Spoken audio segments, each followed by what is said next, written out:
உணர்ந்தேன். என்னடா நம்மளுக்கு கெஸ்ட்ரிக் வலி இன்னும் வரலையே. இன்னைக்கு நிறைய பேர் கார சாப்பாடு சாப்பிட்டு வயிறு எரிச்சலாவி உள்ள வயிறு புண்ணா ஆகுறது கூட அவங்களுக்கு உணராம இருக்காங்க. இதனால கெஸ்ட்ரிக் வர்றது கூட அவங்களுக்கு தெரியாம இருக்காங்க. நீங்களும் இந்த சூழ்நிலையில அவதிப்பட்டு இருக்கீங்களா? ஆயில் ஃபுட் ட்ரை பண்ணுங்க. ஏன்னா நிறைய பேர் ஆயில் ஃபுட் ட்ரை பண்ணி யாரெல்லாம் கெஸ்ட்ரிக் பிரச்சனையில இருக்காங்களோ, கர்ட் பிரச்சனையில இருக்காங்களோ, வயிறு சம்பந்தமான பிரச்சனையில இருக்காங்களோ, இந்த ஆயில் ஃபுட் சாப்பிட்டு அவங்க எப்படி படிப்படியா குணமாகுனாங்கன்னு நிறைய டெஸ்ட்மனிஸ் கொடுத்திருக்காங்க. இப்போ ஒரு டெஸ்ட்மனி இப்ப பாருங்க. நீங்களும் இந்த சூழ்நிலையில கஷ்டப்பட்டுட்டு இருந்தீங்கன்னா ஆயில் ஃபுட் ட்ரை பண்ணுங்க. ட்ரை பண்ணதான் உங்களுக்கும் தெரியும். பாயோல நம்மளோட கான்டாக்ட் நம்பர் இருக்கு, மறக்காம நம்மளுக்கு கான்டாக்ட் பண்ணுங்க. ஆயில் ஃபுட் எப்படி கன்சியூம் பண்ணுங்க நம்ம உங்களுக்கு சொல்லுங்க.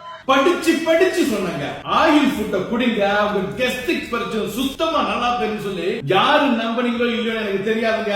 நம்ம அக்கா நம்பினாங்க, வாங்கி குடிச்சாங்க, கெஸ்ட்ரிக் வலி சுத்தமா நல்லா போச்சுங்க.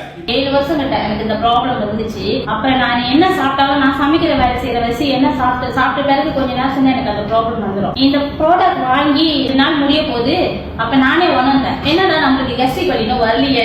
மாசமா இருக்கும்போது என்னால சாப்பிட முடியல, ரொம்ப வாங்கி எடுத்துக்கிட்டே இருந்தேன்.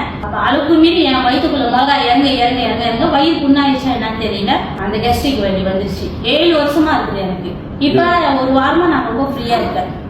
7 வருஷமா இந்த பிரச்சனை, இந்த 1 வாரம் ரொம்ப ரிலாக்ஸா இருக்கீங்க. ரொம்ப ஃப்ரீயா தைரியமா சமைக்கிறேன், தைரியமா சாப்பிட்டுக்கிறேன் நானு. ஆனா 2 நாளா இல்ல, நல்லா எனக்கு பிடிச்ச மீன் கறி ரசம் எல்லாத்தையும் வாங்கி விட்டேன். 2 நாள் எனக்கு பிடிச்ச எந்த ப்ராப்ளம் இல்ல. 1 வாரமா நான் அந்த டப்பாவை பார்த்துக்கிட்டே சுத்திலாம் பார்த்துட்டு பத்திரமா எடுத்து வச்சிருக்கேன்.